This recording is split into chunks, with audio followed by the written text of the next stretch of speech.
Hi, I'm Pastor Emily, and my pronouns are they, them, theirs. And I'm Pastor Kay, and my pronouns are she, her. And we are Nerds at Church, a queer and feminist podcast diving deep into nerdery and the Bible. We've got deep dives on everything from the Big Bang, glitter, and a whole series on bread, to Paul, transfiguration. Yes, that's about our trans experiences. And a whole series on forgiveness, plus much more. Whether you're a Trekkie or a bookworm, a comics fan or a science nerd, or even a historical costumer or artist, we've got connections for you. And Emily has some thoughts on lembas bread. It's amazing, okay?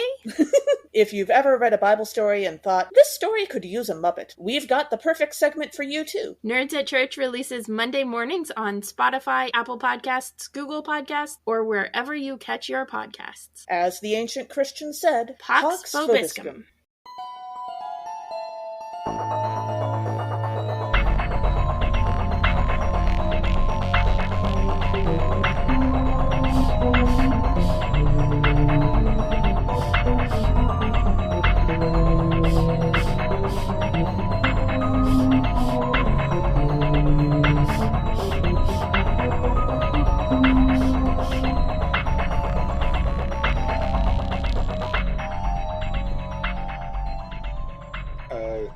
Greetings, listeners, and now viewers, too, if you are on Patreon. You are listening or watching Horror Nerds at Church, a ridiculously queer podcast, where we take a deep dive into a horror film or a book. Or book! Yay! And we talk about how it connects to queerness, religion, and theology. My name is Pace Warfield, and I am one with the Force. And I'm Pastor Emily, and I am the Cupid mouse droid with missing memories. Aww, Mouse 6. Cute. Indeed. Also, our Patreon supporters know this, both the horror nerds and the horror buffs. But for those of you who are just listening, follow us on Patreon at patreon.com/horrornerdstatchurch for the video of today's episode. It's only $5 to sign up, and you get exclusive access to hours of bonus content, including BooTube episodes about TV shows, movie commentaries, bonus episodes, and more, especially for our upcoming season. That is a super exciting one.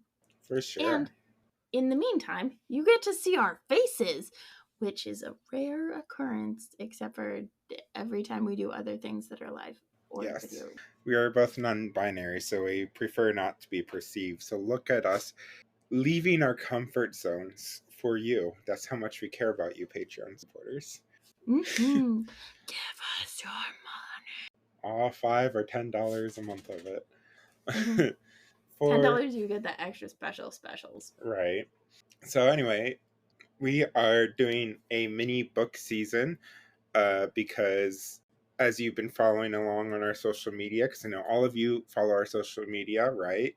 And if you don't... Speaking of which, we have new social media. We do. Well, we are now on Blue Sky as well.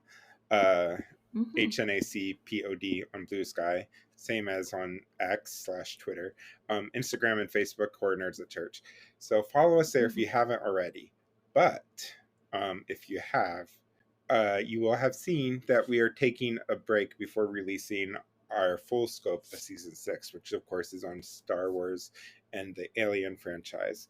Because of the ongoing Writers Guild of America strike and SAG-AFTRA strike, we thought that it would be best to be in solidarity by postponing our season where we talk about movies. But the cool part of that is it gives Emily and I a rare chance to go into books. So for our book mini season, we're going to be doing a few books, about one, maybe two a month. But you do not have to have read the books to follow along. We won't reveal major spoilers without warning. So listen instead for some flavor of the books, some of the lore in them, and what kind of treasures await you if you pick up the book yourself from your local bookshop or library. Mm-hmm. And it's, especially for the ones that we're doing from a certain point of view, there are a bunch of short stories, so by a bunch of different authors, and so you get, even if we tell you the basic plot or our one-sentence summaries, there's still so much goodness in the actual stories themselves. Yeah. Our first So this month we're doing a collection of short stories. Next month as well, for October, we're doing a collection of short stories too. I'll tell you more about that at the end. And it's this collection of horror short stories next month. So we're still kind of keeping it on brand with some Star Wars for our upcoming Star Wars season, but also some horror for our horror nerds out there. Mm-hmm. So, how have you been? This is the first episode that our listeners will have been listening to on our main feed since May, June, somewhere around there. So it's been a while since we've reached your ear holes. It's true. It's true. I'm doing great. I'm here with my pal Dave. Dave is a meat holder. Dave helps me do chores because every time I roll and then do a chore or task, I get to shoot an arrow into one of Dave's eyes. And eventually Dave will be vanquished, D&D style, by my chores. I love it. I love it. Also, artwork by Stephanie Kaler, who has been a guest on this podcast. I love it. I love it. And you can see, if you're viewing, the unofficial mascot of the podcast, Mr. Gandalf, who is here sitting with me for a brief moment in time because I bribed him with peanut butter treats. And as soon as the peanut butter treats are gone, he will disappear back into wherever he's been. He's maybe looking around, ready for the next peanut butter treat, or gone. I have a few more for you, buddy. Here you go. Also, we have not yet introduced our Patreon supporters to this, but we will in future episodes have like mentions of sabbatical sips or Sabbath sips, which is a thing that Brooke and I are doing. Brooke was on our podcast for our Ghostbusters 2016 episode. Brooke and I, it's Susanna, another friend of the podcast's birthday weekend, and we went to a concert as a family, and they gave us these like really cool tumblery drinky things for drinks that we got, and so Brooke and I made the Susanna Porter. I love it. So if I get a little bit more loopy, that is why. They're delightful. If you've ever had like a lemon stick, or for those of you in the Maryland area, or a medicine ball for Starbucks EP. Very nice. They're like that. Very nice. I am just like Susanna. Very much so. Susanna, our super techie genius, who has guested on so many episodes of this podcast, I can't even keep count anymore. She's tied with Ben Monroe as our most on the episode guest appearances on the episode, which is funny because Emily has yet to be on an episode with Ben Monroe, even though they've been co-hosts for 2.5, 3 seasons now or so. So it's true. Susanna has also, by the time this comes out, Susanna will have been in Nerds at Church 3 times, once per. Oh, nice.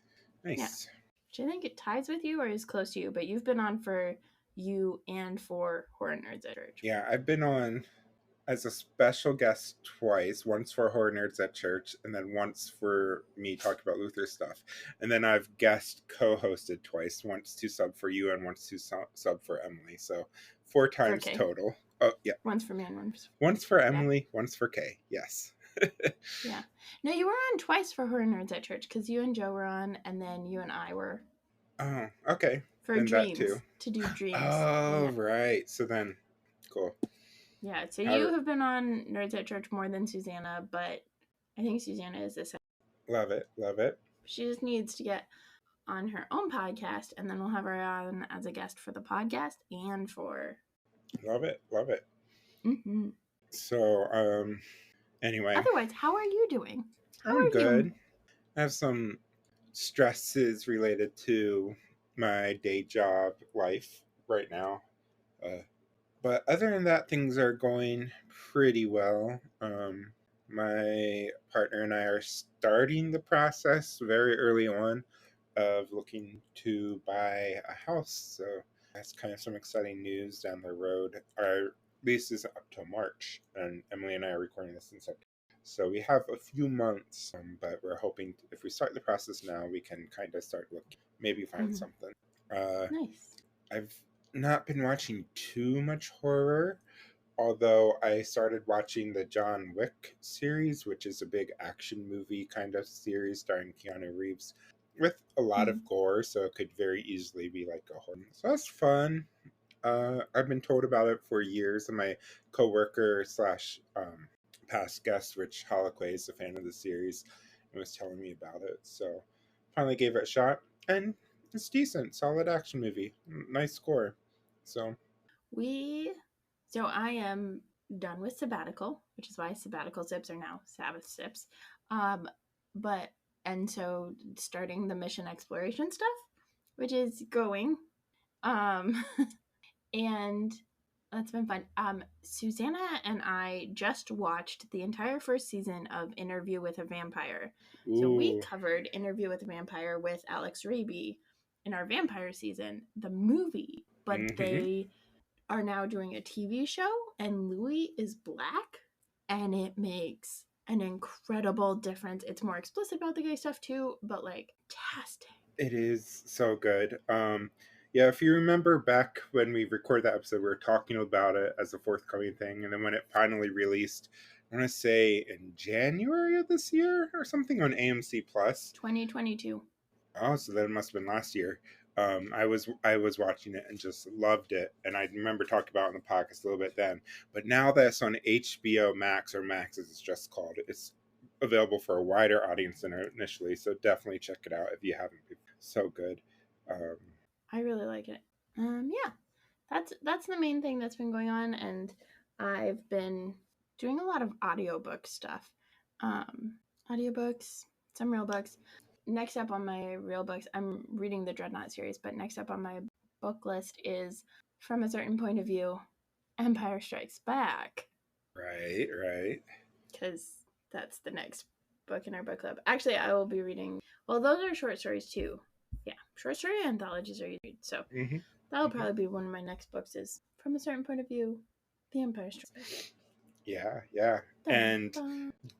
hot off the presses, the third book in that series was released. So by the time you are listening to this episode, hold on, let me grab it. You too can go out and pick up Return of the Jedi From a Ooh. Certain Point of View. Just dropped end of August, so I got my copy earlier this month, and I have not started it yet. But we're going to cover this one as well. But Yeah, I'm love it. excited. And for those of you that don't know, the audiobooks for all of the From a Certain Point of Views, I'm assuming, are fantastic. Yeah, I'll talk a little I bit about that in behind the scenes, but Okay. 100%. Yeah. Yeah. I mean, I love I am getting much more into audiobooks for fiction. I used to just do audiobooks for nonfiction, but getting more into them for fiction. I don't catch as much as if I with my eyeballs and my earballs, but especially when they're Uh, done well, they're just so yeah. good. And then I can like they're in the car with me, they're doing chores and my beholder days, all sorts. Love it. Love it. But that brings us into the book we're covering for today, which is From a Certain Point of View, Mm-hmm. the original, the one that started it all. Came out 2017, so I'll talk a little bit more about this, but this is what the hardcover looks like, and we'll get into this. We are reading 5 stories from that, and we'll tell you what those 5 stories are we're focusing on in just a moment. Mm-hmm. But as Emily said, all the stories in here are just so fun, really good.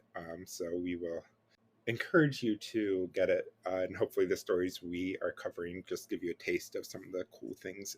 Yeah, because it traces Star Wars: A New Hope with stories from other people's perspectives who were just like side characters. So one of the ones we're not covering that I really like as an example is the story of the red droid that malfunctions when Luke and his uncle are trying to buy droids.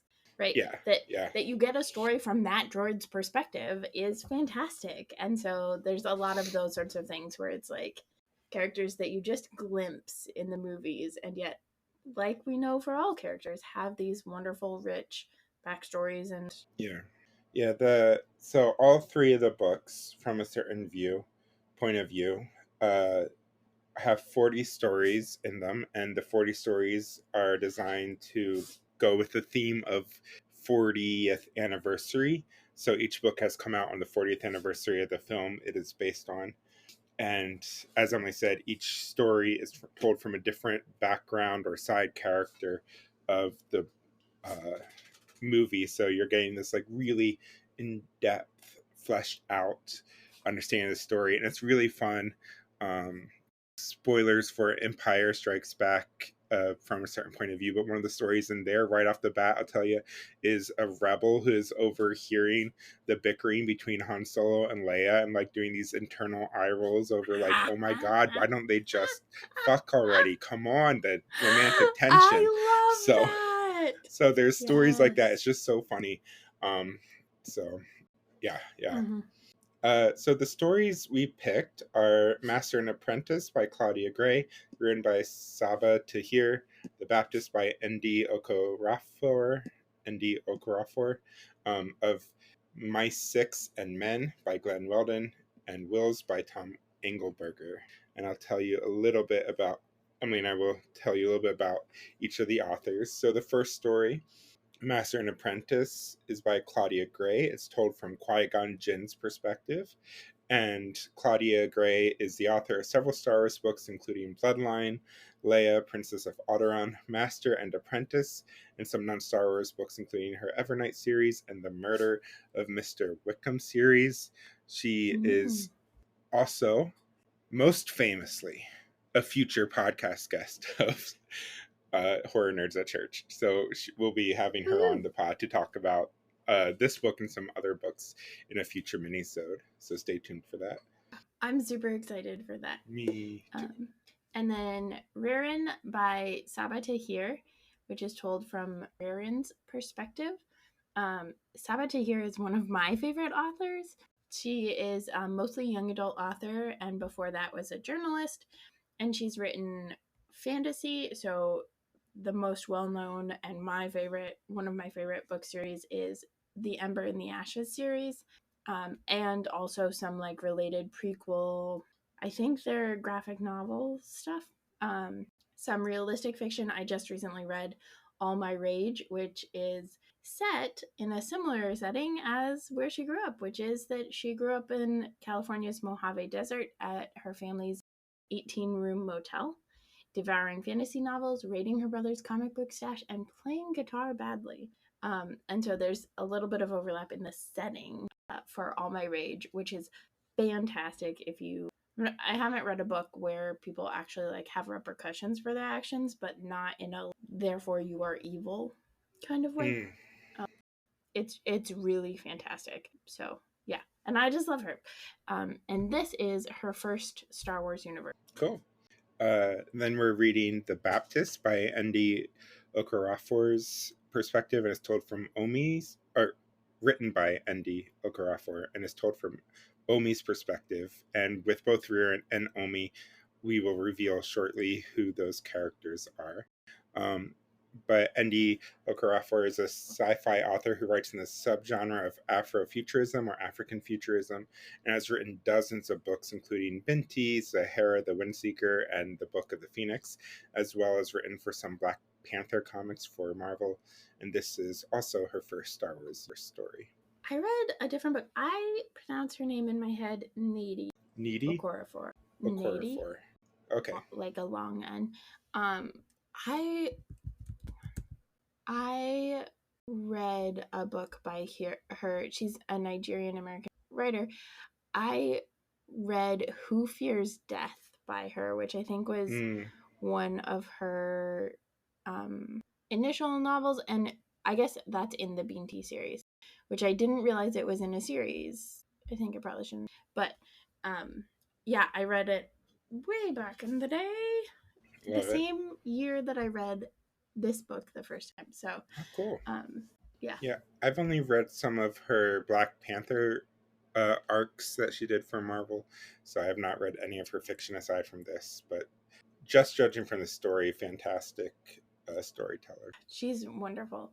And then Of MSE 6 and Men by Glenn Weldon is told from MSE 6 G35Y's perspective, and we'll figure out which That is. But Glenn Weldon is a writer, cultural critic, and podcaster, and he wrote Superman, the Unauthorized Biography, The Caped Crusade, Batman and the Rise of Nerd Culture, and this short story is his first Star Wars universe. Awesome. I have read Superman, the Unauthorized Biography, and I did not know it was written by Glenn Mm. Weldon. So now that's cool to make that connection. Yeah, he also he works for NPR, so he writes for NPR in their. Oh, that's cool. And then the last story we're covering out of these 40 stories is Wills by Tom Engelberger, and is told from two Wills perspectives. And if you're a Star Wars nerd, you probably already know what a Wills is. If you're not, we'll explain in a minute. But Tom Engelberger is a children's author who wrote a lot of Star Wars children's books, including the Origami Yoda series, which has my favorite book title in any Star Wars related book, which is The Surprise Attack of Jabba the Puppet in that series. Love it. But he also wrote the YA canon novelization of Return of the Jedi, subtitled Beware the Power of the Dark Side, and the Chewbacca middle grade chapter book, The Mighty Chewbacca and the Forest of Fear, which is really fun if you want to dive into some middle grade, or if you have any middle grade early readers who would like that. It's a fun story. Nice. So, what is your memory of reading this book? Have you read it before this podcast, or do our listeners need to take a shot? I have read this before. So the first time that I read this book, I read it. I was doing, I believe, right when it came out, apparently, because I think it was when I was doing a reading challenge in Rushford, and that I did in 2017. So it would have been right when this came out. But it was like 50 books in a year, but there were different like themes for them. So there was like a book by somebody under the age of 30 and a book from your hometown, and like those sorts of random book challenge books. And that's where I read that's the first time I encountered Nnedi Okorafor, and then read this book. I did reread it more recently, which is to say this year, on audiobook. It was spectacular. Mm-hmm. Like sound effects, different like actors and stuff doing it is fantastic. So, well, Gandalf. So let me start that again. My first time reading this was in 2023. It was this year, believe it or not. Earlier this year. And I first read it on audiobook. I knew about it for a while and had been wanting to read it for a while, but I just never got around to it until I started my Star Wars deep dive. If you remember me talking about this for like most of season 5, I was really Which is ironic. We're deep diving into ghosts, and Pace is all about Star Wars. Right. It's because we plan and think ahead. Yep.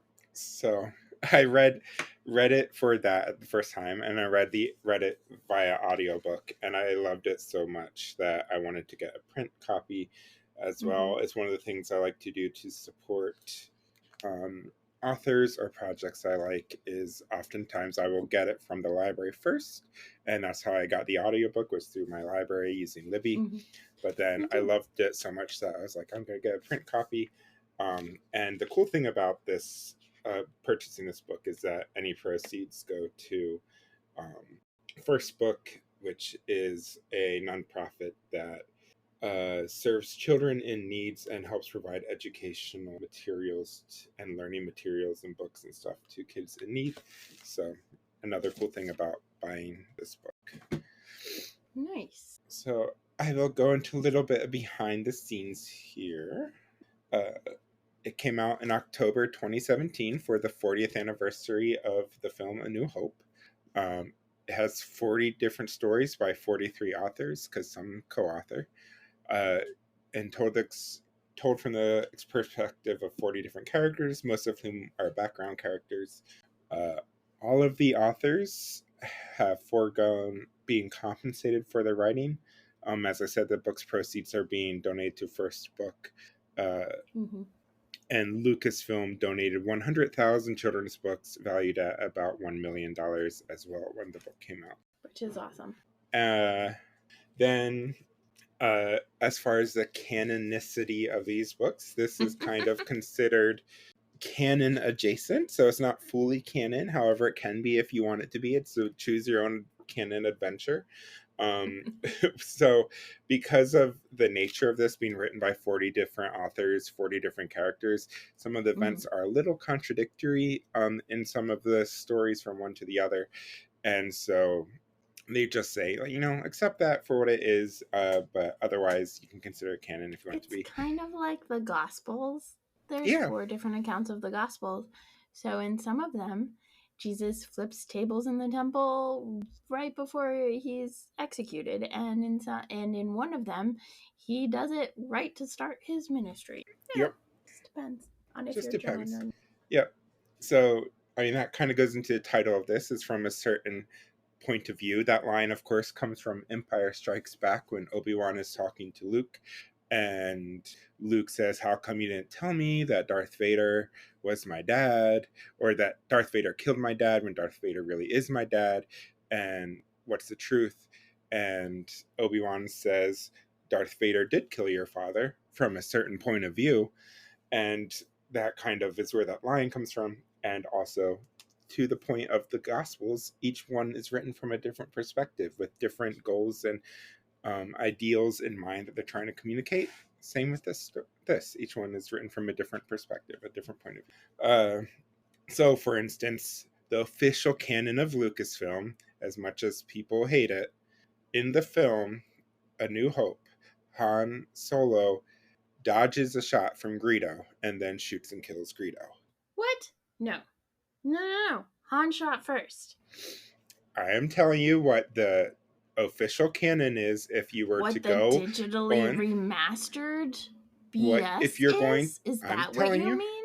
I'm telling you the official canon. If you go to any officially licensed version of A New Hope by Disney, that is what canonically happens, and that is what Disney and Lucasfilm say is the canonical version.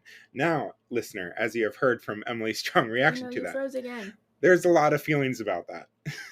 And in this book, Han shot first in the story told from Greedo's perspective. So, right off the bat, you have a canonical difference. So, which one is actually canon? For Emily, it seems like Han shot first is actually canon. Okay. I would just like to say, I don't think that whoever has the most money determines what is canon and what isn't. For example, the Bible determined what is canon and what isn't by who has the most weaponry and power. And also Luther was like, I don't know, you make up your own. And I'm a Lutheran, so we're going to go with that. And I'm going to say Han shot first is canon because that is actually what happened in the original movie. And it makes the story better. Agreed. The story is worse if he shoots second. It is this whole thing that happens, and Disney does it, and lots of places do it, where they want to make the characters we love, who are not explicitly villains, unimpeachable. That, they can't possibly be bad.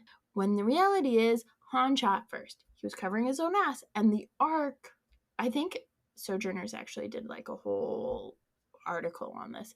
But the arc of him going from looking out for himself, always first and foremost, to coming back and helping Luke is a beautiful arc of growth.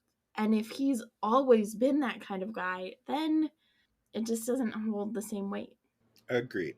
So, as I was saying when I froze, there's a lot of strong feelings about this. The Lucasfilm official canon is different from most fans' canon, and the Lucasfilm official canon is the one that says Han shot first. But this book says Han shot first, not Greedo. The novelization of A New Hope, that's a young adult novelization, which is officially canon, also has Han shooting first. So even if you accept that Lucasfilm is the determiner and arbitrator of official canon, here are at least 2 canonical versions that contradict the official film version. Sounds like Lucasfilms became the John Gospel, and these are the Synoptics. Could be. That's Could be. some internal churchy inside jokes. Could be. Could be. And then the last thing I want to say is about the audiobook version. As Almay said, amazing. Star Wars audiobooks have always done a really good job of producing high quality audiobooks, getting really good narrators, adding sound effects, stuff. So if like there's a space battle scene, you'll hear like sounds of the blasters and the lasers and all that stuff going off. And they or do like that for droids and electronics in the background. Yeah. Even Chewbacca growling and stuff like that. So like they include that in the Star Wars audiobooks because Star Wars and Lucasfilm have a lot of money, so they can do that for audiobooks, which is awesome. But for this in particular, for all three From a Certain Point of View books, each story is told from a different voice actor. So that way you get some voice actors from the Star Wars TV show, like Clone Wars. For instance, you get Ashley Eckstein, who voices Ahsoka in Clone Wars and in Star Wars Rebels, narrates one of these stories. And then you also get some famous people, like Neil Patrick Harris and John Hamm narrated two of the stories in here. You get other people like Jonathan Davis, January Lavoie, Saskia Marlevald, Carol Monda, Daniel Jose Older, and Mark Thompson. Mark Thompson is a longtime Star Wars narrator who's done a lot of audiobooks. So it's just really cool, great voice cast. Definitely check out the audiobooks of these if you enjoy reading that way. Yeah, I highly recommend the audiobooks. I mean, even like, I don't think my library has the audiobook for the next one because I think I looked, but I have requested that it get it because even though I have the like the physical copy, I would love to read that alongside the audio because it's just that good. Yeah. So and we get into so we're going to do a little bit of a deep dive into each story separately, and we're doing it in order of how they appear in the books, which also follows the order of how the characters appear chronologically in the film. So our first story is Riran by Saba Tahir, told from Riran's perspective, and we'll start with our one-sentence summaries. Yeah. And we should also say who chose each story. We each chose two stories. I ended up choosing three because there's one I thought would be fun to include. But anyway, that's beside the point. Who chose this story? I chose this story. That's why I'm introducing it. Yay! So what's your one-sentence summary? So my one-sentence summary of the story is: a Tusken Raider making her own way from a culture that is not ready to grow with her is called to a small new thing. I love it. Mine is: a Tusken Raider named Riran says what we've all been thinking. That boy talks too much. In case you can't guess who she's saying that about, his name starts with an L and it rhymes with Luke Skywalker. Indeed. Also, I didn't name her because I thought you were going first, and so I had to. It's all good. So I love Saba Tahir, period. But she does a lot of her writing really kind of roots itself in deserts, which I think is beautiful. Partly that's just like a cultural thing. And like, obviously, as I mentioned at the top, she grew up in the Mojave Desert of California, but also culturally, like, comes from.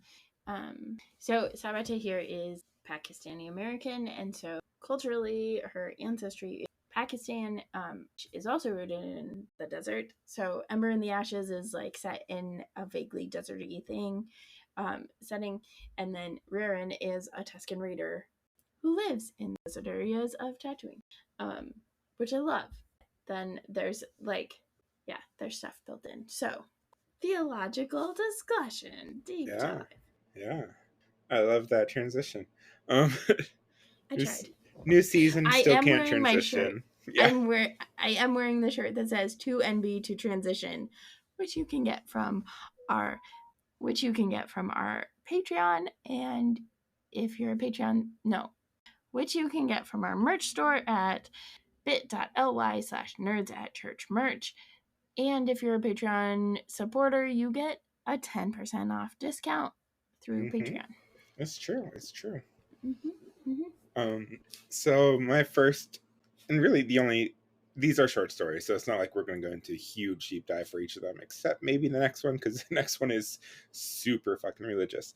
But anyway, my big takeaway from this, though, is colonialism is kind of the theme. A lot of the conflict going on in Ririn's life among her tribe of Tusken Raiders and stuff is brought on by colonialism. Specifically, these moisture farmers thinking that they have, quote, more rights to the desert and its gifts, unquote, than the indigenous Tuskens. Jawas are also indigenous, we find out from this, but many Jawas have migrated off-world, whereas by and large the Tuskens remained on Tatooine. So any human is not native to Tatooine, and yet still encroaching upon this space, and how frequently that is a theme in our own real world and cultural relations and national relations and international relations, etc. I think it's especially interesting that like the main role is as moisture farmers, because in like Israel and Palestine, water rights in the midst of a desert and colonization and colonialism are a huge deal. And so like that fact that like in the desert you're going to farm moisture, and I don't even know exactly what that means, but it is like I grew up in Colorado and our water rights were reallocated to California because of complicated politics and shittiness. And so like I know a little bit of what it means to not have the right to the water that falls to the earth. And so like this idea of like, oh, the humans get to be the moisture farmers and get to collect all of the water, which depletes the water sources for other people and the opportunities to have water at all and for plants to grow. All of that stuff is, yes, this is a story about colonialism. Here's my nerdy tidbit, since Emily, you said you did not know what moisture farmers exactly are. Because of my deep dive in the Star Wars universe, I have answers for a lot of these weird things. So in case the listeners are curious too, moisture farmers, how that works is there are a few spaceports on Tatooine, like Mos Eisley and stuff like that. But as we know, Tatooine is a very desert planet, so moisture farmers have these machines that gather water from the atmosphere, and they sell the water to allow the cities to basically be able to function without importing all their water. Exactly feeding into what you're saying about like they're taking this resource as part of the planet's atmosphere, robbing it from that, which would affect the creatures on that planet who also use that water in some way or another. Yeah, when water is actually a finite resource, which is true, even though we have a lot of it on Earth, like it's still a finite resource, especially unsalinated water. And clean water. When you take it, you are depriving other people of it. And there's a certain amount that everybody needs water, but not everybody needs that much water. It's part of the like criticism of almonds and almond growing. Anyone that bottles water on this country, especially like Nestle, that like they are creating situations where fires are more rampant in California, but they're also depriving people of water, of clean water. Everywhere from like Flint, Michigan had it. Baltimore has water problems too in terms of clean water. It's a whole thing. So that's a big piece of the other piece that I think is helpful to talk about in terms of this story, that this story kind of gets at, is the understanding of classism. And like you can tell that Ririn, the narrator, has some biases, right? And so yes, there is the bias against humans, obviously, But also there's like when she's talking about her own culture, there's a sense of like she has to justify and prove her existence because she's not a man. But also this like there's it hints at this like classism in Tuscan culture of like who is higher up and who is lower up and what the expectations are, which coincides with the sexism and the like placing her as a woman in a certain role and men in Yep. And that's a good transition into the Force lore. So for each of these stories, we're also going to talk a little bit about what it teaches us about the Force in particular and the Star Wars universe in general, that we might not necessarily get from the movies or something like that. And so one of the things in here is exactly like you're saying about the classism in the Tuscan culture, is just getting an insight that we don't really see in the movies into how the Tuscan culture works, how men seem to fight, women seem to stay at home. And there's also a lot of references to honor and shame. So it seems that honor is a currency that's exchanged in this particular culture. Uh, where like you need to endeavor to bring honor to your family and endeavor not to bring shame upon your family. And then also I love this description of bantha bonds. So banthas are those giant, they kind of look like Snuffleupagus from Sesame Street. These giant like woolly kind of mammoth like creatures that are seen in a few of the Star Wars movies.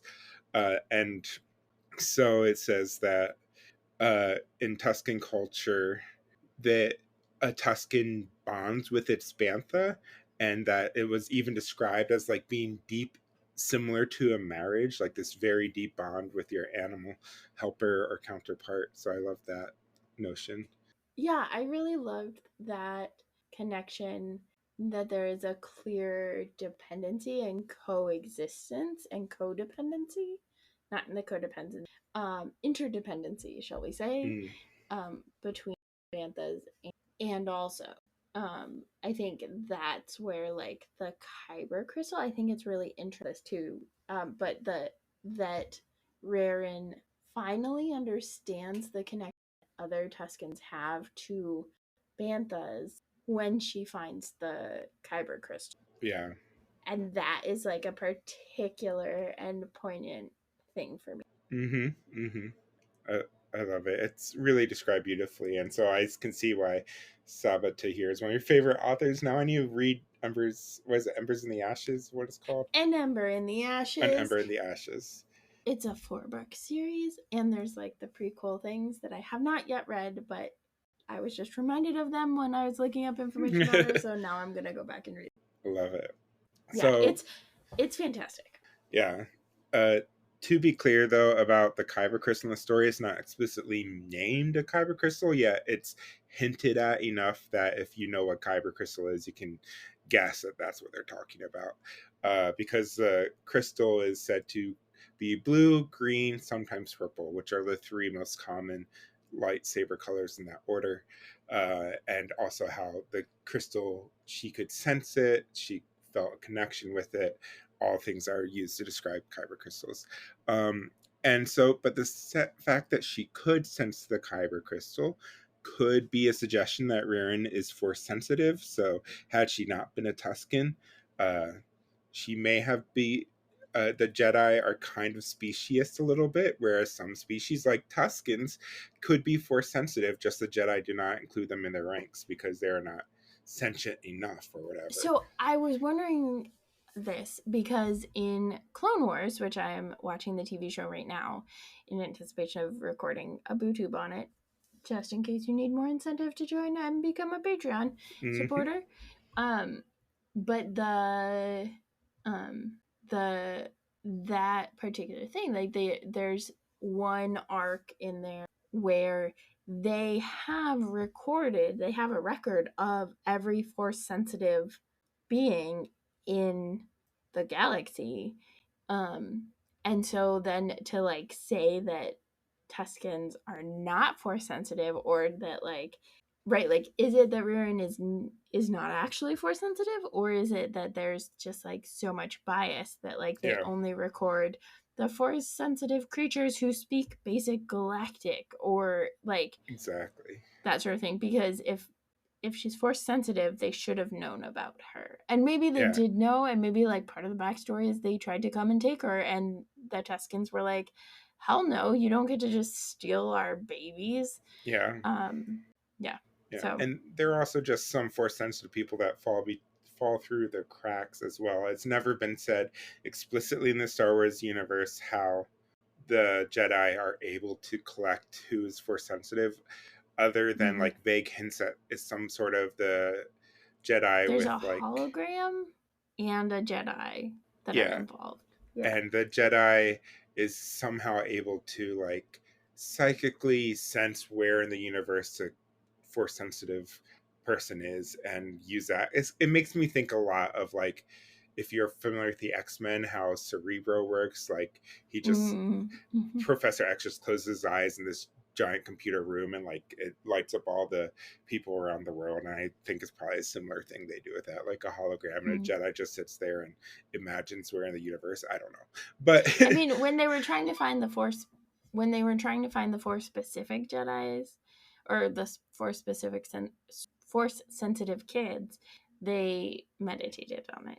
There were like 4 different people who meditated on it, but also like Grogu was force sensitive, but was not a Jedi because he chose to be Mandalorian. He chose the Mandalorian. That came after this story. Okay, but I'm just saying, like, those are that's part of it, right? Like they could have said, no, we don't want this child to become a Jedi. For sure, could have been. They probably would have.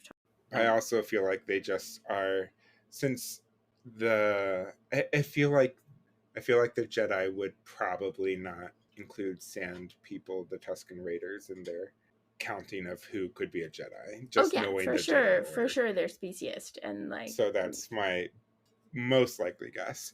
But who knows? But also, she might not be force sensitive because we also know that all creatures can access the Force, and this is something that I cannot wait to talk about in Ahsoka, because there's an explicitly, the only part I'll say, because Emily doesn't like spoilers, the only thing I'll say is there's an explicitly non-Force sensitive person being trained the ways of a Jedi in the Ahsoka series.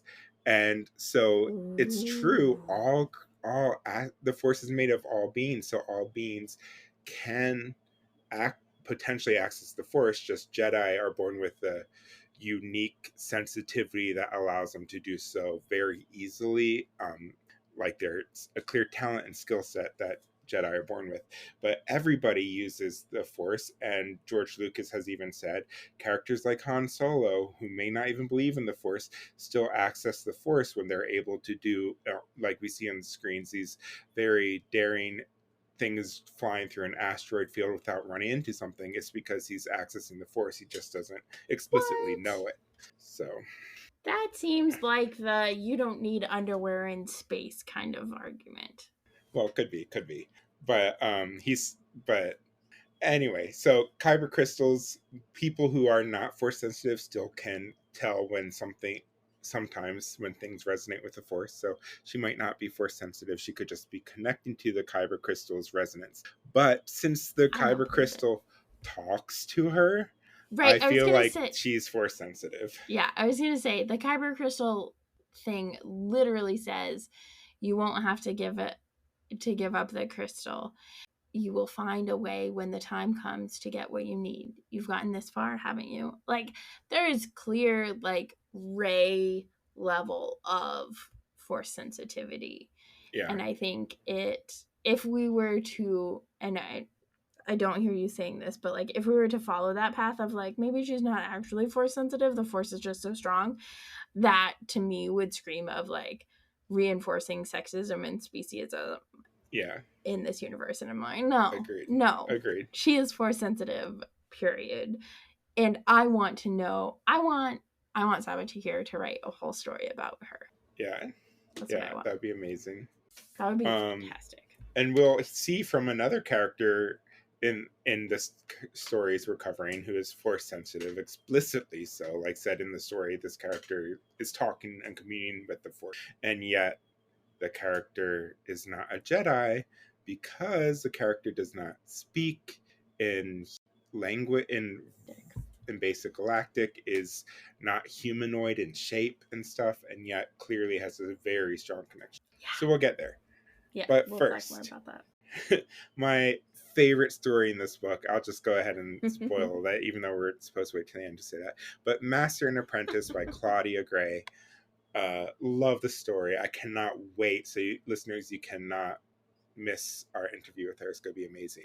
I'm so excited that you actually got her to be on the podcast. Right. And we have a date that's even scheduled for it. It's happening. I love it.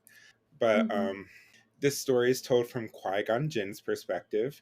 And you might be thinking, wait, Qui-Gon Jinn died in the very first Star Wars movies, Episode 1.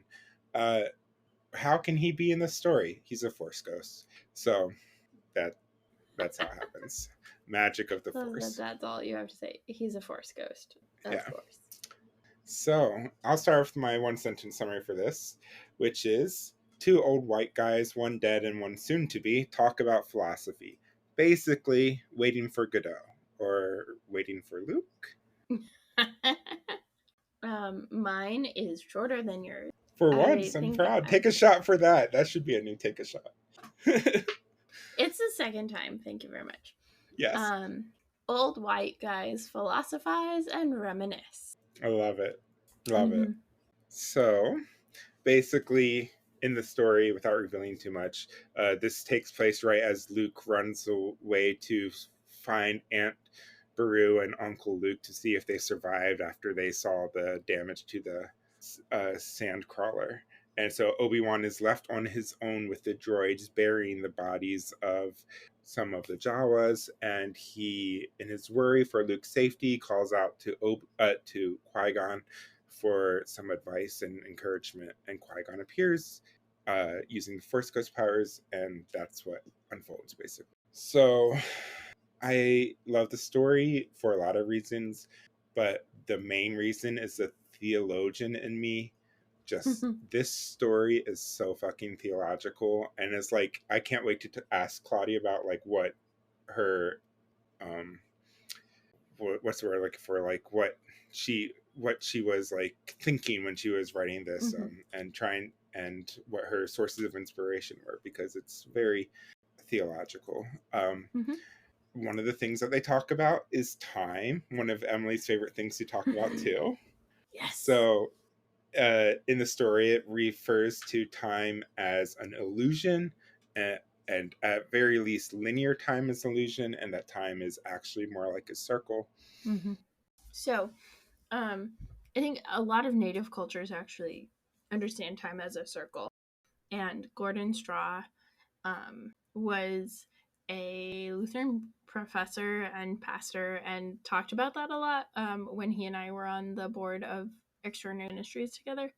And I think that's a helpful way of thinking about it, that like it's a circle, so it repeats itself and it returns, which helps explain like why when we have trauma, it doesn't just go away, but we come back to it. And that's part of healing, that like it can spiral this way, but it's still... But yeah.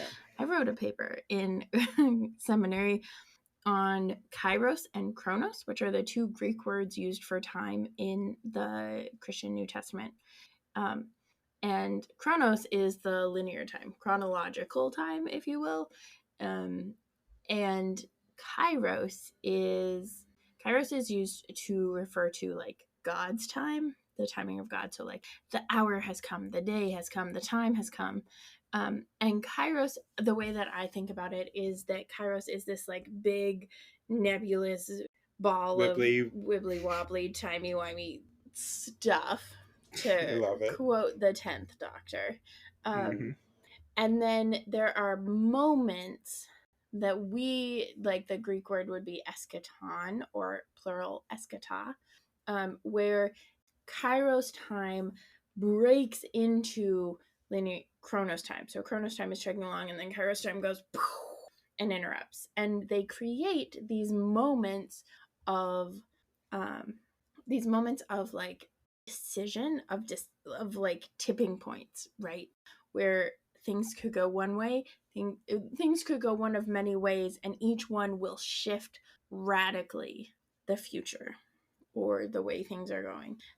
And I love that understanding of Kairos and Chronos, that there is this other, more nebulous understanding that interrupts Chronos time to bring us to a point where, like, we have to make a decision, or we have to decide on something, we have to take action on something, and if we don't, we potentially doom ourselves. So I love that. I love Chronos and Kairos. I could talk about it forever. And I'm so, so grateful that you were able to give an entire mini lecture on Chronos and Kairos without using the phrase inbreaking of the kingdom of God, because I fucking hate when people use that phrase. It makes no damn sense. Stop using it. So thank you for that. That was great. I mean, partly I think of God as more disruptive than inbreaking. Right? Because we're too Lutheran and scared to even say breaking in, because that would upset our white sensibilities. So I have to say in breaking. So bizarre. Yeah. I'm all about disrupting I like things, so. Yep. I like it. Yeah. Did you have another one? One of the ones I like is, you may be familiar with the quote by a UME listener. I know Emily is, as a pastor, but from 1 Corinthians chapter 13, where Paul writes in the flowery, like, more King James version. Now I see but through a glass darkly. I think NRSV translates it as now I see through a mirror dimly, which is why I still use it, now I see but through a glass darkly. It sounds much cooler. But Qui-Gon says in the story, it is strange to think of death as only the beginning of wisdom. And I just found that as a very Pauline kind of understanding. Not just Christian religion has this, a lot of Eastern traditions have too, but just this idea that we can only access so much of the divine in our human body and human consciousness. So when we die and pass into the great beyond, we have a much more fuller and deeper connection or understanding of the divine, of the universe, of the force. Yeah, I really like it also in the sense of when I think of in it through a glass darkly, I think of, like, there's a part of I've watched Dungeons and Drag Queens a couple times now because it's that fantastic from Dimension 20. But there's, like, the dirty bar glass, right? That like trope that happens in a variety of settings. And I think about it that way, that, like, it's really just like you're using a dirty cloth to wipe down the, like, glass, and so it just stays dirty. Yeah. Versus, like, oh, cleaning my glasses with proper glasses cleaners, it makes a huge difference. But yeah, that there is this, like, there's a whole other level, and it's very Lutheran, right? The hidden aspects of God. Love it. Something else I pulled from this that I just find fascinating and deeply theological. Like, almost every single word of this is a sermon to itself. I mean, every sentence of this, like, is that deep of a conversation, which I like. But that Qui-Gon has this need for absolution, even in his death, and just how, like, theological that feels, or the old notion of purgatory, whereas this idea that your soul would need to somehow shed itself of the sin before it could enter heaven. So it's like this waiting place where you are forced to kind of deal with the consequences of your action and deal with the hurt you caused and live through that and work through that before you can access heaven. And so I just find it interesting that even after death, Qui-Gon is still feeling guilty and asking Obi-Wan to forgive him for setting Obi-Wan up to be Anakin, and the eventual breaking of that relationship that happened in the prequel trilogy.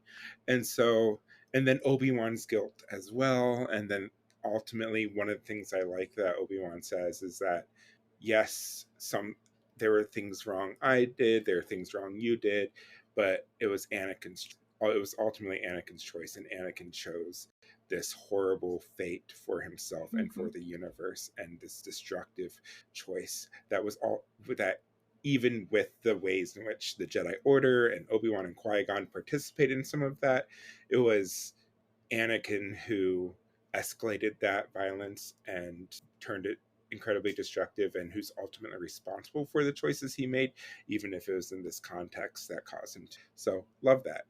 Yeah, I think that's something that like the people that I have encountered who like Al-Anon and other 12-step programs for people who have loved ones who are in active or inactive addiction.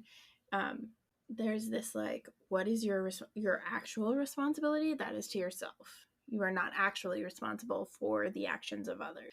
Sometimes you contribute to them, sometimes you exacerbate them, but you are not responsible for their actions. Really helpful.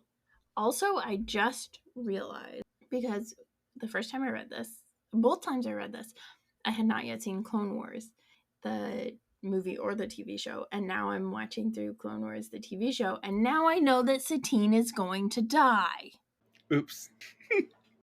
I just realized it because I like have the Libby e-reader version up, and so Yeah. I was like skimming through each story as we're like talking about it to make sure I'm like doing stuff, and then it was like every person Obi-Wan ever truly loved, Satine, Padme, and Qui-Gon himself, came to a terrible end. Yep. That is Sorry for that spoiler. disappointing. I spoiled myself on that one. Let's be real. Satine has not yet died where I'm at in the Clone Wars, but to come. And I'm very sad because I loved that. Like, I just finished the like first arc of Satine. Yeah. Or the second arc of Satine. I also feel like, well, we'll talk about when we get to the Clone Wars, but like I just feel a little bit of like forcing a little bit of comp-heading into the Clone Wars to deal with the fact that in the prequel trilogy, Obi-Wan and Anakin seem very, very gay for each other. So now let's magically give Obi-Wan a love interest to dull that fact. So just a little salty about that aspect of it. But anyway, yes, Satine is that's awesome. Fair. Satine is awesome. Something else, though, kind of with spoilers, in fact, is the notion of truth versus timing. When is it time to tell the whole truth? When is it time to not necessarily lie, but like not go fully into the detail of it and stuff like that? And that's something that Obi-Wan is feeling guilt about, not telling the truth about Darth Vader to Luke, and just saying that Darth Vader killed Anakin without going into the full detail, and Qui-Gon saying, no, you did the right thing. I personally disagree with that. I still don't think it was the right thing, but there is the notion of like, yes, there's an appropriate time and place to go into this, and maybe when somebody is in the midst of grief or something, not choosing to wait to tell them something. But I also feel like you need to give people agency and ownership of that. So like, say, I know you're upset right now, Luke. Do you want the full truth, or do you just want me to tell you like the Cliff Notes version and give Luke the choice? Yeah, I think it's really shitty to like not tell Luke that, I mean, your dad is kind of dead, but also kind of the worst person. Right? Your dad basically killed a whole bunch of children in the last movie, so like literally slaughter of the holy innocents. Right? I mean, admittedly, they were like gonna be cops. Yeah. But that does not mean that you should kill children. Right. Because killing is, as we say on Nerds at Church and have merch that says, murder bad. Love it. Yep. Then, if you'll just give me the indulgence, dear listener, of just reading 2 quick passages from this. And if not, just fast forward. Yeah, just fast forward. But this is a description of it. So I love this because it is, we have seen Force ghosts on the movies before and some of the TV shows, but we have never actually like known what exactly happens after you die or how you become a Force ghost. And so I love that we get a description of a Force ghost materializing from being one. And so just a quick quote from this: awareness precedes consciousness. The warmth is luxuriated in and drawn upon before the mind is cognizant of doing so. Next comes the illusion of linear time. Only then does a sense of individuality arise, a remembrance of what was and what is, a knowledge of oneself as separate from the provides a vantage point for experiencing the physical world in its complexity and ecstasy, but the pain of that separation is endurable only because unity will come again, and that fracture from the all, that memory of temporal existence, is most easily summed up with the word the fracture was once called by. He draws upon himself and takes shape, resembling the form he last had in life. It seems to him that he feels flesh wrap around bones, hair, and skin over flesh over skin. So that is when Qui-Gon materializes to Obi-Wan. And from that, there's a few theological things just to pick out. One is the concept of union with the divine, also called theosis. It's a very mystical concept in many religions, including mystical Christianity. And we take a deep dive into theosis or union with God in our Sunshine episode with blanking on his name now. Our special guest from the episode, Brandon Graphius. There we go. Author of one of the books up here, Lurking Under the Surface, Brandon Graphius. But so we go into a deep dive of what union with God looks like to a lot of the mystics. And I just love this description of being united with the divine is such a blissful and ecstatic experience that even entering back into your own self is separating, your consciousness is being separated from the divine in order to have its sense of individuality, and how much of a rupture that is. And the only thing that is able to ease the pain of separation is the knowledge that soon you'll be one with the divine. Just love that. And it's a very romantic and sexual kind of image too, as it often is for the mystics as well. And if you want to learn more about mysticism, Nerds at Church actually did a deep dive into mysticism with Reverend Carla Christopher. Ooh, I have yet to listen to that one. That one is one of the ones I want to catch up on. Yeah, it's from last season, I believe. Not a recent one, but it was a fantastic one. We had an uncut version. One of these days I have to get my doctoral advisor and Luther scholar, one of the probably the leading Luther scholar in the country, at least, and one of them globally, is Kiersey Cierna, and she is an expert on Christian mysticism, and because of her approach to Luther is through the Finnish school of Lutheran thought, which is the Finnish school basically makes the argument that Luther was a mystic, and his understanding of grace includes union with God through the happy exchange. I talk about this in a Nerds at Church episode on Luther. I can't remember which one, so you can probably listen the to that Reformation one more. Day one. I think it's the Reformation Day one. So I'll try to make sure that's linked in the show notes. But one day we'll have to have her on the podcast to talk about mysticism when we cover another movie that gets into union. There's a lot, so we'll get to it. One more. Oh, go ahead, please. I was just going to say, like, in the realm of one of the initial places encounter Christian mysticism is in the Desert Parents. Sometimes they're called the Desert Fathers and Mothers, but we on this podcast recognize that gender is not that simple. But the Desert Parents are folks in particularly early Christianity who, in some capacity, like, recognized a connection to God, a call from God, and went into the desert, kind of hermiting, right? Like going off on their own, and became these mystics, these spiritual guides. People would come to them with questions or with situations, or like on pilgrimages, that sort of thing. There's a variety of different ways that it played out to be a desert parent. But I love the ways that this story in particular connects to that concept of, like, Obi-Wan is feeling it because he's in the desert for 20 years and his only job is to make sure that Luke is alive.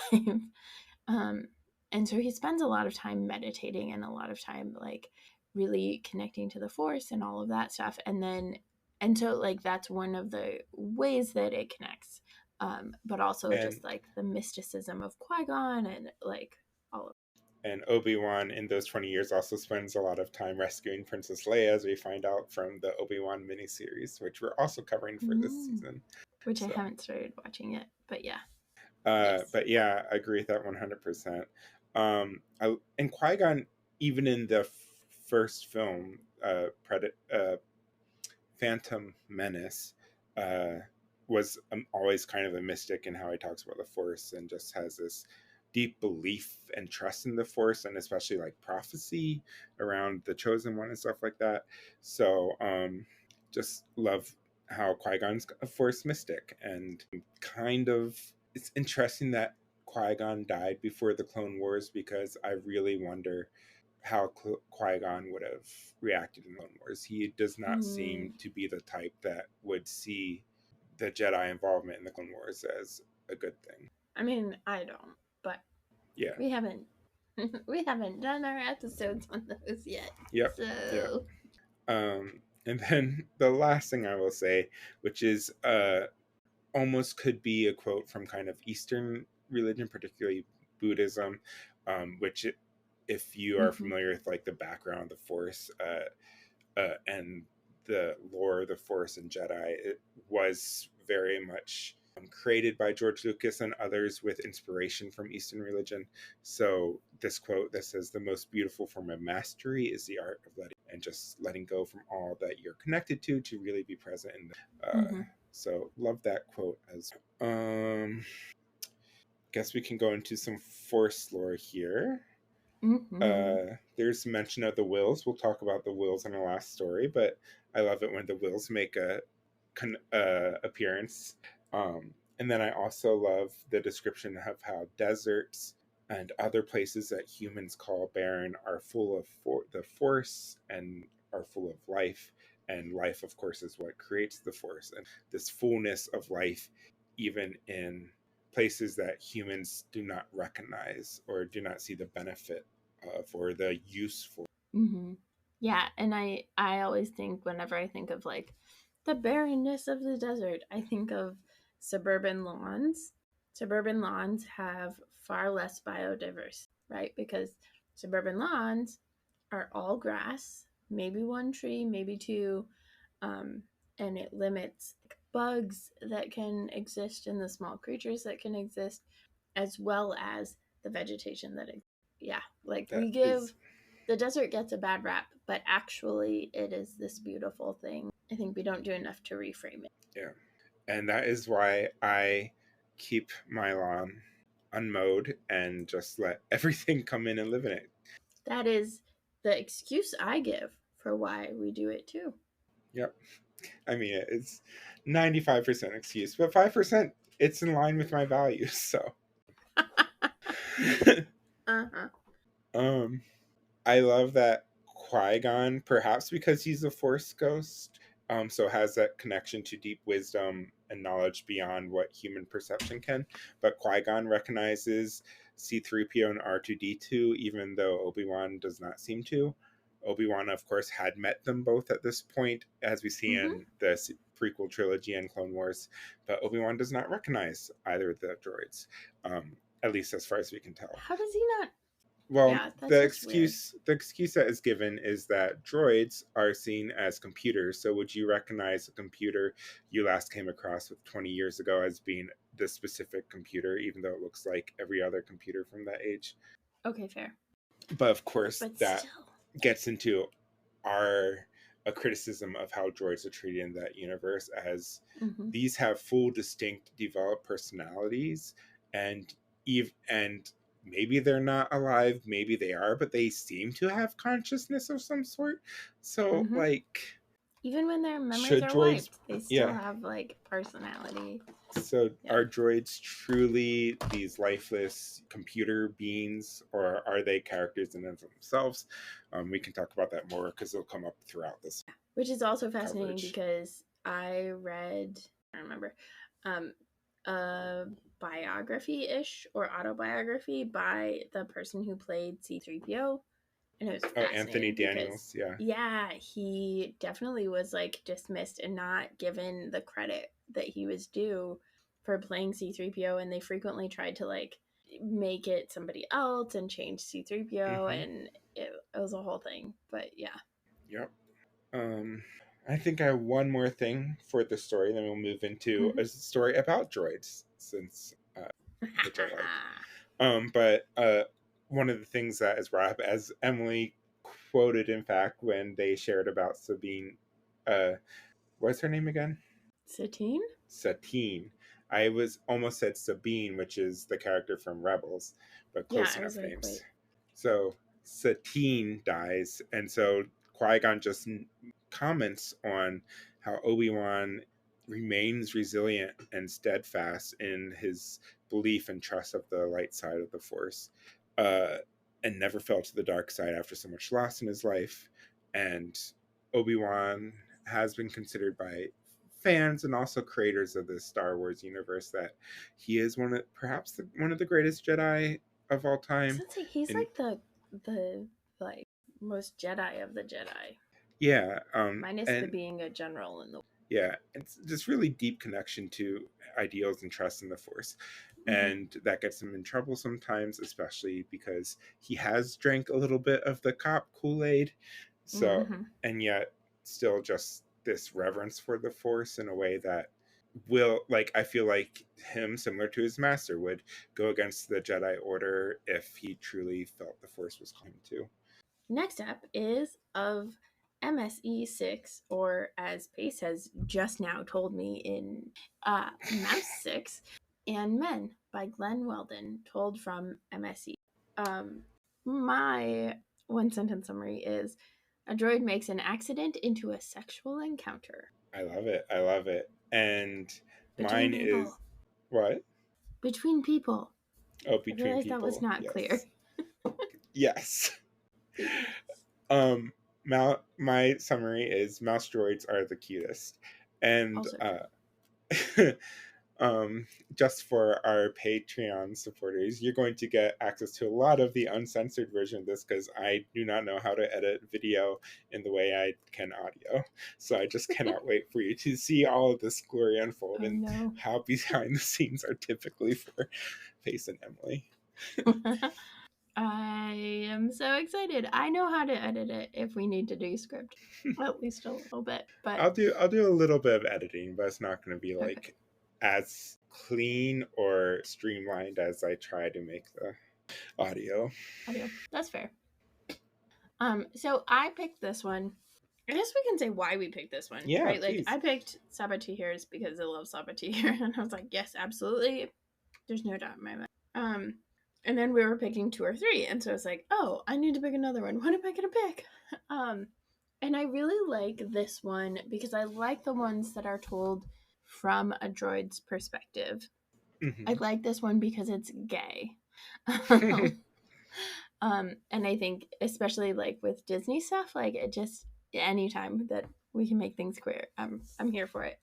But it taps into this sense, and we'll get into it in the session, but like it taps into this like it almost evokes a lot of what I have read and watched that is connected to like particularly the 80s and like the way that gay culture was like literally illegal, and so there was like the secret encounters and the like navigating difficulties and stuff. Because MSE 6 is a mouse droid, and so it runs errands, but part of what I love is that the words and the commands matter, and because the droid is used to like receiving commands that are not specifically exactly worded, like I might like them of precise wording, it takes vague things and makes them fit, right?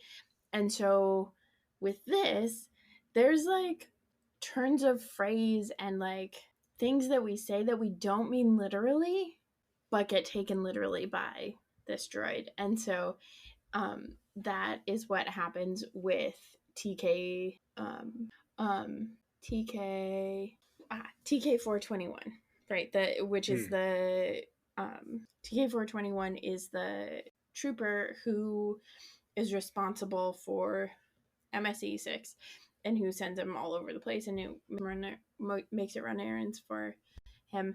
And so he at one point is like, just look at this. And he's like engaging with the droid as if the droid were humanoid and like a person with sentience and all of that stuff. And the droid is engaging with him like he's telling him commands. So the droid says, okay, engage holo recorder. And so you get this like holo recording of him like, look at this zit. And that is what gets played to the Grand Moff, right? Yes. Yeah. Although it does not It doesn't explicitly specifically say that, but name, but it's like security level alpha. Right? Yes. So it's like it gets played to him, and he's like, "Oh, well, that's a cute twink." Yeah. And I just love the way it like gets into this particular space of gay subculture and like gay culture that I like love it. Yeah, it's fantastic. And like so on brand for the Grand Moff, which we're gonna get into in the Force lore, but yes. Right, yeah. But I love that space that like this particular story opens up a space not only for the droid itself to like have a role, even if half of it is erased from its memory, but like to specifically like give the readers a peek into this particular gay subculture, this particular like moment in time even of secret encounters and complexities of power dynamics, because security level alpha and security level lambda are very different. And yet that's frequently like been part of gay culture, and yet there is this like connection and this space between and beyond what is official, what is recorded, what is documented by the droid, that like we get hints of. We know what happened, we know they had sex even though we don't know. Yeah, which I love. Agreed. I love it too. Just such a cute story and so funny. And also the aspect of there is a trait that is frequently coded as neurodivergent or autistic in characters where they take things literally. And so that's one of those things that a lot of neurodiverse folk, myself included, will feel seen in characters like this, but also recognizing that it can reinforce harmful stereotropes. But just love this like literal, like a turn of phrase I will take literally every single time.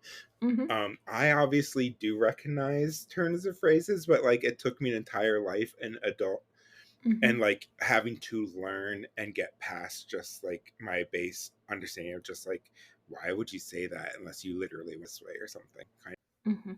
Yeah. So just love that aspect.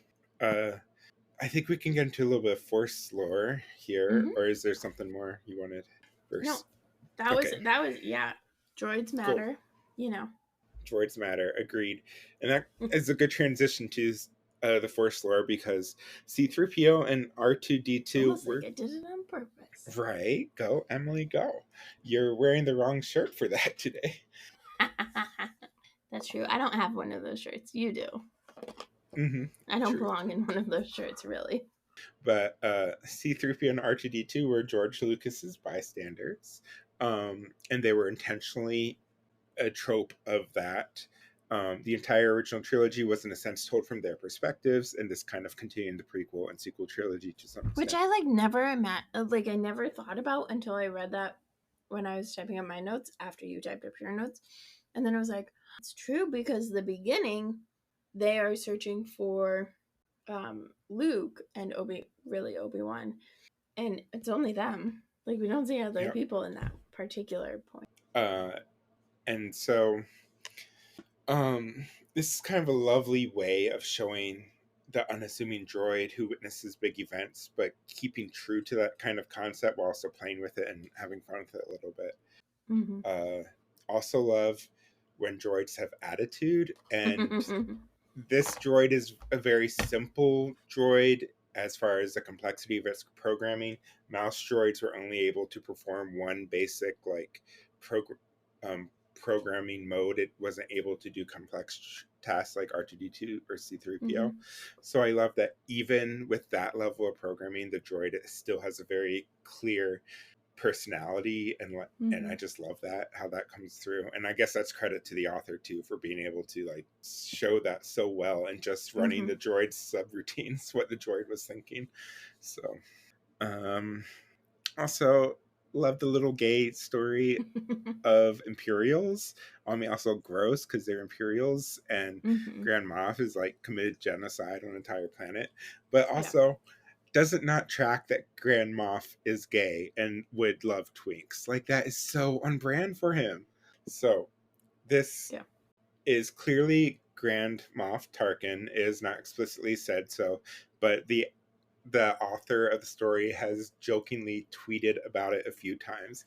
And I will link this tweet in the show notes, or whatever we're calling things that are written on X now.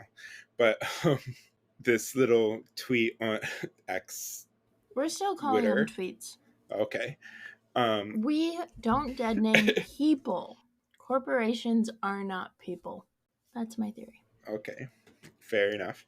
But anyway, a person had tweeted this gay couple's costume idea at the author. Not even gay, just couple's costume idea. Well, yeah, but for and it's a picture of Grand Moff with TK, whatever the stormtroopers TK 421. 421 as like a couple, and the author says, "This remains the perfectly valid, acceptable, wonderful costume idea about which I have no opinion. I mean, why would I?" As a joke, because clearly he wrote the story that this is based off of. So this particularly pairing is based off of. So yeah, I love it. I love that he's like, yeah, obviously. There we go. Not that I'm going to dress up as that costume idea. Partly because I don't have a like couple's costume idea that I need to come up with, but also gay and doesn't quite fit. And it's Imperial, so no, thank you. But I love it. I love the way that it pushes it. Yep. The next story, then I guess we're ready to move on to, or yeah. Okay. So the next I'm just one over here eating my Junior Mints and talking to you. I'm eating my peanut butter chocolate Rice Krispie treat that I got from the coffee shop I was doing work at earlier today. So the next story is The Baptist, and I will let Emily pronounce their name because I am not able to with Emily's. The Baptist by Nnedi Okorafor, told by from Omi's perspective. And again, we're doing our best to pronounce things and names because we've read them. Yes. And there's always grace for having read and not heard.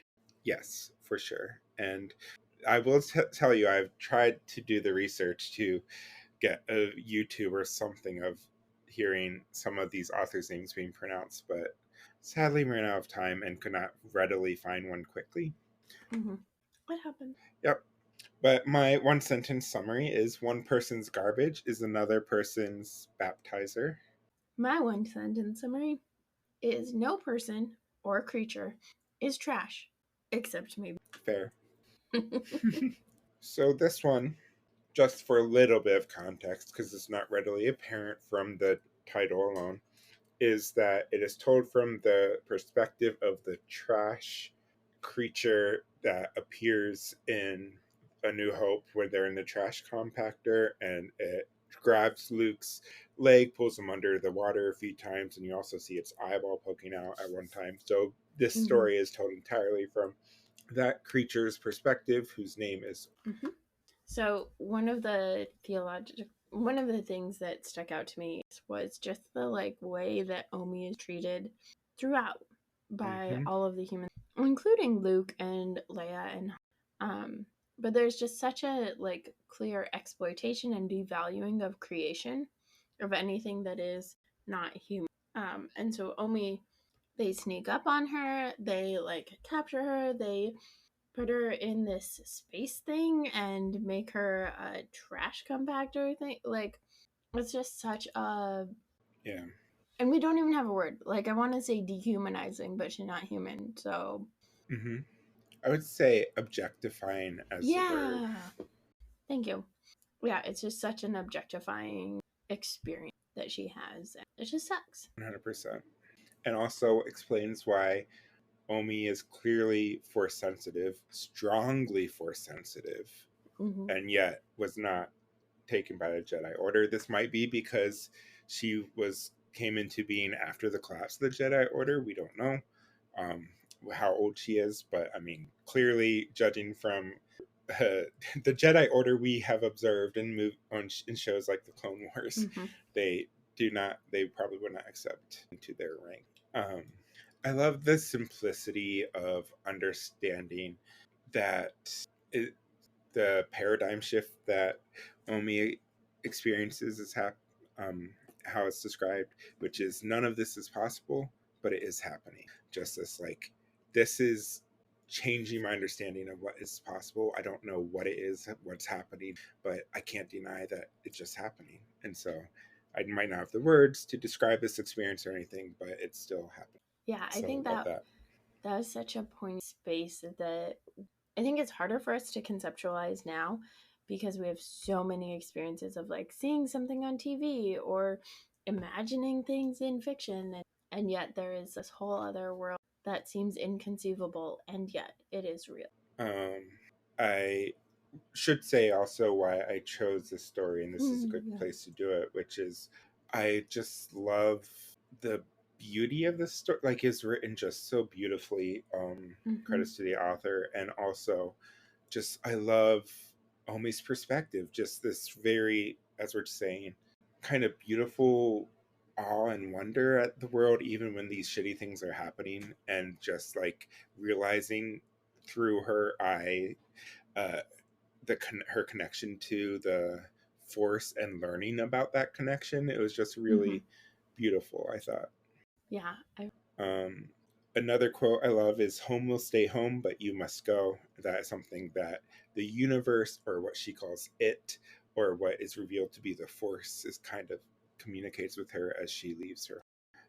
Because there is a greater purpose she is being called to, we find out.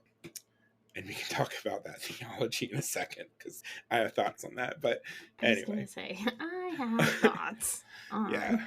Yeah. I think, I mean, I'm going to make us talk about it now, because I want to. Okay, go for it. Please do.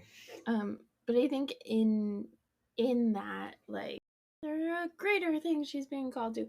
It reminds me of the story of Joseph in Genesis, particularly like Genesis 50 is where it kind of culminates, and we just had that as a reading, and on Nerds at Church we talked about it with Rabbi Danya Ruttenberg, and that was a like particularly experience because she had a great like interpretation of it. But that space of like, I don't think that like it is against my own theology to say that Omi had this experience, had this like harm and trauma done to her, so that, or because she's being called to this greater thing. I think out of that experience of having that harm done to her, she was still nevertheless called to this greater thing. And I think that there is a difference there, because it places the responsibility and the like cause of the harm. It's not that the Force, or in our world, say God, is causing the harm. It is that in spite of the harm that is caused by particular people or particular like characters or whatever, nevertheless there is something good that comes, something hopeful, some greater thing. Yeah. And there's a beautiful quote that says this very well, I think. In page 329, it says, "It was her choice, despite the fact that it felt as if she'd made the choice while part of something greater."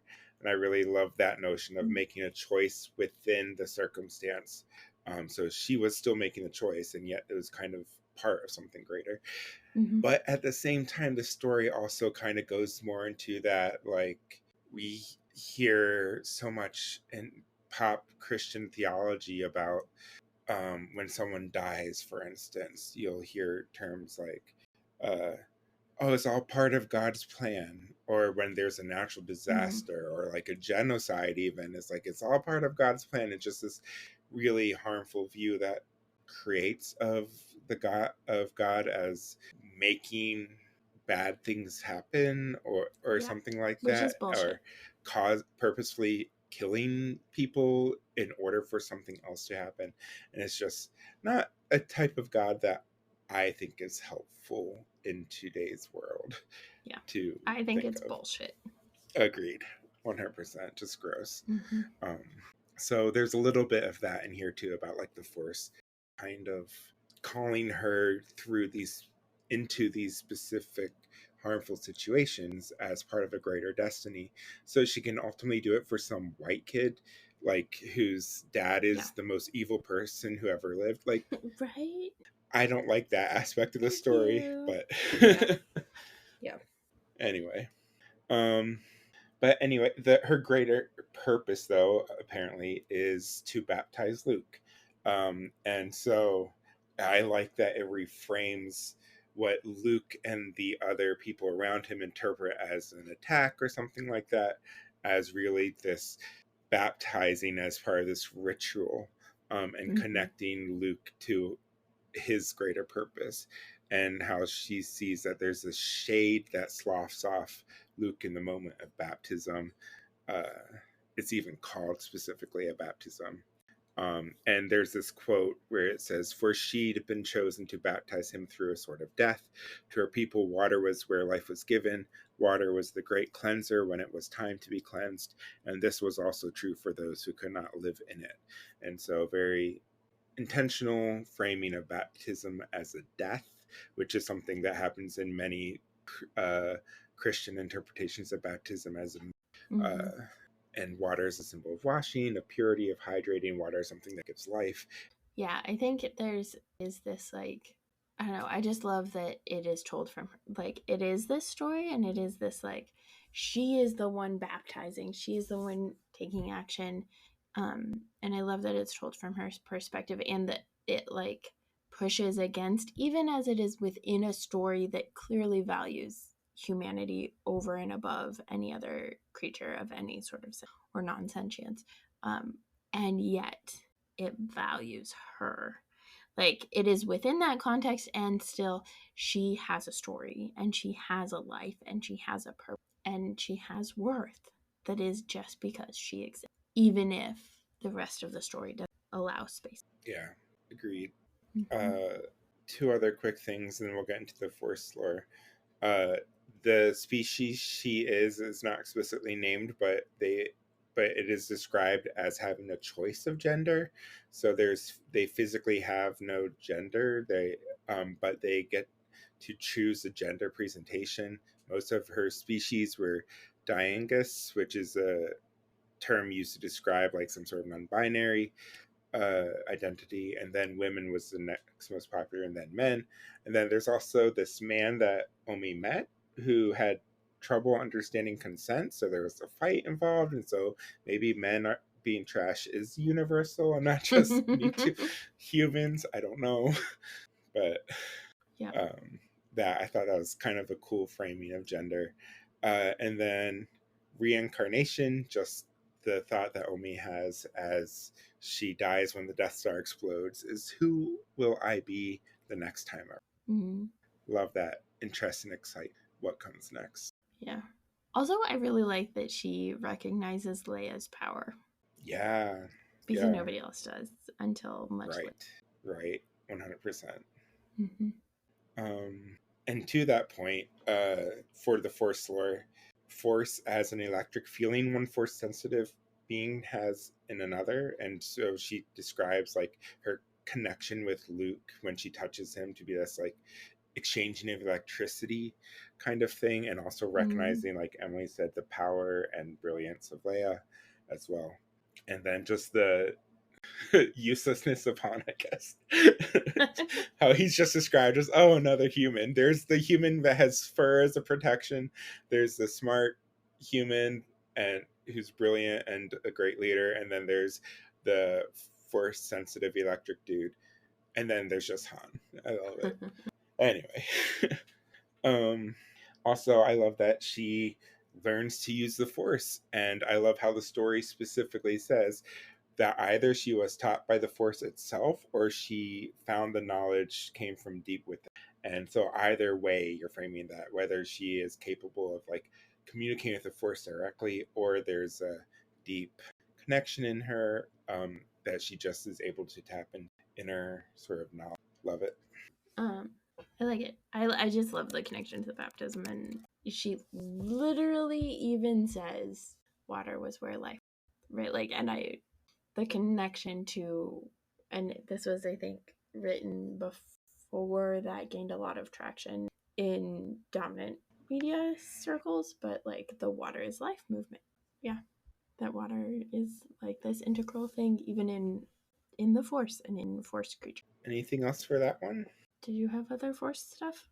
I thought you just did the first. I talked about her using the Force by herself. Yeah, I did that one. Oh, okay. And then we had already talked about the Fate Destiny. Yeah. There we go. It's I got okay. distracted because I was You're good. caught in that. But I do like this. I think there's an interesting space in Star Wars lore where the Force has to be taught to some, and we have talked about it a bit, and I imagine we will talk about it more in like Clone Wars and in the Star Wars trilogies and stuff when Luke comes up. But that space of like the Luke has to be taught how to use the Force, and so many different like humans and humanoid creatures have to be taught to use the Force, and then she learns to use the Force because she is Force sensitive. And like Bendu in the Rebels series learns to use the Force, and the Force like has a different approach to the Force that is much more balanced.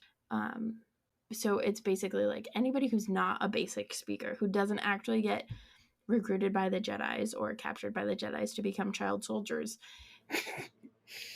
It's so bad when you put it that way, but it's so true. You're not wrong. But like anybody else still learns to use the Force. Grogu learns to use the Force. Omi learns to use the Force. It's almost like they don't need the Jedis, aka police and military, to create child soldiers to learn to use the Force. I'm just saying. 100%. Okay, next story then. Yeah, is our last story. Yeah, Wills by Tom Engelberger, told from the Wills perspective, at least two of them. And Wills, if you have no idea what they are mentioned a few times in the Star Wars universe, but a little bit of behind the scenes creation of Star Wars lore is George Lucas had originally imagined the story to be from the Journal of the Wills. Is how the first Star Wars would have been framed. And so basically this concept of what you're reading happened is uncovered and being shared with you for having been written a long time ago in a galaxy far, far, far away by these mysterious beings called the Wills, who keep a chronicle of the galaxies. That was like the behind the scenes concept that he had in early drafts, and then it just never was used except in the original novelization of Star Wars.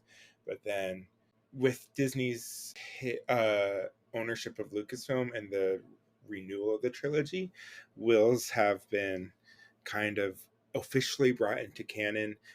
You have in Star Wars Rogue One, you have the Keepers of the Wills, or the Guardians of the Wills, the two men from Jeddah, who were guardians of the Temple of the Wills. And then you also have in the novelization of The Force Awakens, I think, one of the sequel trilogies, there's a quote from the Journal of the Wills that is in the novel and stuff. So it's basically now canon that there are some creatures called the Wills who wrote the chronicle of events that Star Wars is based off in the fictional frame unit. So all of that is background for good to know this story, which you chose, which I chose. And I chose because I think it's just funny. It is. It is. And I love I love the kind of meta commentary happening, and also just the kind of tongue-in-cheek references to Star Wars. Yeah. So I anyway, like that it like trolls itself. Yeah. Right? It's trolling Star Wars itself. Exactly. And just that humor that Tom Engelberger has. So we didn't do our one sentence summary yet, correct? We need to do that. So I have two Wills argue over how to write the opening scrawl of Star Wars A New Hope. And I have two heads are arguably better than one at arguing. Love it. Also take a shot. Emily's is shorter than mine. Again, we're finding that Emily writes shorter ones for Star Wars, I think. I like it. Also, I wrote mine after you wrote yours, so the first one that was longer than yours, I was like, I just have to do it longer. I had a shorter one, but I was like, this feels like cheating because I know how long. So next time I'm going to write them before you, hopefully. Okay. You do you. Yeah. I do love it, and like the side by side, right? Like it has Yeah. the bold, a long time ago in a galaxy far, far away, it is a period of civil war, and then the not bold, a period. Wow, you really like to keep things vague, don't you? Yeah, yeah. We don't have a lot of theological discussion, Yeah. but it did remind me of like the Gospels there are multiple Gospels written. We have 4 that are Mm-hmm. considered canon in various denominations, but there are many more than that were written, and so that like valuing of multiple perspectives. And so I love the way that this back and forth happens of like, how vague are you going to be? Really, you want to be that vague? Yeah. That's all you want to be is vague, vague, vague? Mm-hmm. Okay. Mm-hmm. Oh, you're gonna leave out Padme and Anakin completely? All right, you do you. Yeah. I love it. And I mean, it's just so chock full of jokes. So I feel like this, if you kind of, as you're saying, Emily, like how it trolls itself, like it basically is quoting the opening scroll of the A New Hope. And it's just like direct quoting is what one of the wills is doing. And then the other will is like, why are you wording it that way? That does not make any sense. That's very vague. Or why are you Why not didn't you including these mention people? Darth Maul or Captain Rex, Right? Ahsoka, Ventress, Cad Bane, Savage Opress, Jar Jar, the Mandalorians? Right. Which now I know Exactly. who all of them are. I love it. So I just love that that it's kind of like jokingly saying, obviously this expanded universe hadn't been invented yet. Mm-hmm. And also saying like, why are you talking about some of these characters in these ways? It makes no sense. Or like talking about the teddy bears, which are really Ewoks, and having a little spat about that. Just really fun things. And like, why are you including C3PO and R2D2? And then And not K2SO. yeah, and then the other wills like, because C3PO is important when it comes to the Ewoks, and it's like just like so silly. He's really Just important love on it. Endor. Endor. Wait a Yeah, minute. You're not putting the teddy bears, are you? exactly. I love the So teddy bears. right, so love the Ewoks humor. are. And the and I also love the reference to how this will, who is not getting his way and who's like arguing with the one that is officially writing the canon, basically says, I'm gonna go off and write about Chewbacca, how Chewbacca's family celebrates Life Day, which is a reference to the Star Wars Holiday Special, which we're going to cover Mm-hmm. for Christmas if the WGA strike is over by then. If not, we'll cover it some other time. But so just jokingly saying that obviously Star Wars Holiday Special was awful. It's not canon. It's kind of been erased from existence because it really is that bad. A lot of people are like, oh, I want to see all of Star Wars. It's not fair that they are keeping that secret. But then you watch it and you're like, why did I just sit through this 2 hour thing? It is the worst. I'm so glad that it's been erased from the Star Wars universe I level can't of wait. bad. So yes, so I love that the will who's not getting his way is like, I'm gonna go write the Star Wars Holiday Special, and just like, great. So we see your attempt. So, and I will say, very minor spoiler for the next 2 From a Certain Point of View books, is there is a similar story written from Will's perspective, also by Tom Engelberger, in each book as a way of ending the book, as jokingly talking about the opening scroll. So we get it for each book, and each one is just as funny as this first one. That's awesome. I love it. I'm excited. Yeah, that's why one of the reasons why I was like, we need to include this, because it's one of the things that links each book, and it's just a fun thing to talk about. Indeed. Okay, well, anything else on that story? No. I just love the like what gets kept and what gets left out, and how the vagueness plays out. Yep. Well, out of 10 Kyber crystals, what would you rate this book? And do you have a favorite story, even if it's not one we've covered? Yeah. It's been a while now. You go first. Okay. I will rate this 9 out of 10 Kyber crystals. It is so good. It is so fun. I will say the only reason it's not a 10 is some stories are better than others. Most, like all of them, are good and worth the read, but some are just a little bit not as fun or as good as some of the others. Like there's one story, I won't say which one because I don't want to be mean to any author, but it gets into like really kind of a sexist trope of one of the characters that she only lived to do something, and it's just like not a fan of that story.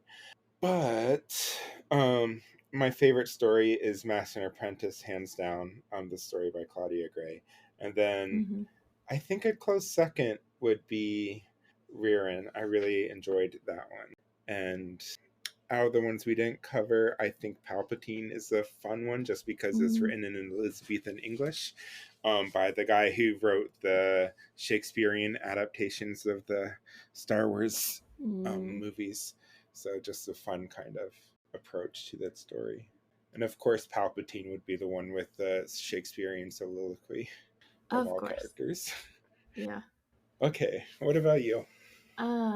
Okay, I think I would rate this probably an 8.5. Okay, 8.5. I think I would rate this an 8.5. I really loved it. I have like good memories of it, and I loved the audiobook, particularly after having read the physical copy. And I really I was so blown away by it because I came across it by accident. And so like I haven't read any other Star Wars books or anything. And so it just was like this delightful surprise. And it's so hard to choose a favorite. Cuz I love the ones that I picked. I love Rearin. I really like I like the theology of the Master and Apprentice, but I don't like Qui-Gon and Obi-Wan that much, and so I'm less inclined towards them. But I love I love the stories about the droids and like the even more side characters. So I think that's part of why I like Rearin and like I'm of MSC6 and Men. But if I were to pick one, go ahead. Sorry. I was just gonna say if I were to pick one from not that we didn't cover, I actually was looking at like Sparks or the ones that like the an incident report by Mallory Ortberg. Oh, that was fun. Yeah. Right, where it's just like the paperwork and where you get a deep dive in the paperwork and then how that plays out and like that it has a bigger impact than we think it does. So, and also it's a fun kind of tongue-in-cheek way to like explain away what some people may have called plot holes or stuff that didn't make sense in the original thing. It's like, oh, now we see how that happened. It's because she taught someone to file specific paperwork to cover their mistakes about not shooting down the escape pod with the droids. Yeah, and the dynamics of how the rules impact like that they're more likely to have things get taken away when you have like certain rules about like how you get promotions and how you get that sort of thing, and it doesn't have to do with skill, it just has to do with like numbers, and when the numbers don't have context. Yeah, the one with R4D4, the droid that malfunctioned purposefully, was fun. I like that one too, and that droid has appeared in the Mandalorian series, so that's also a fun cameo for that droid, how his stories continue. Anyway, I guess our next book. Well, first, I think if you, our dear listeners and watchers now, have no guarantees, but if you have particular particular of the short stories in The Empire Strikes Back from a certain point of view that you really want us to talk about, let us know. Email us at horrornerds@church@gmail.com or tag us or message us on the socials. And let us Yeah. know, because we haven't figured out what stories we're watching for them, and I'm about to start reading them. So I haven't even started reading because I didn't want to start until we Yeah. recorded this. But let us know, because we might just cover them. We might. So our next book then is Minisode with Claudia Gray. I'm really excited for that. We'll not just talk about her story in this, but some of her other stories. She wrote a novel about Princess Leia. She wrote a novel about Obi-Wan and Qui-Gon, and a few other novels. So it'll be fun to dive into that. And some vampire stories to throw back to season 3. And then also like how exciting that we have an author of a Star Wars thing on. So exciting. Right. And then we also have Remains to be Told, which is a short story anthology with a variety of authors from New Zealand. And so that will be coming out in early October, most likely.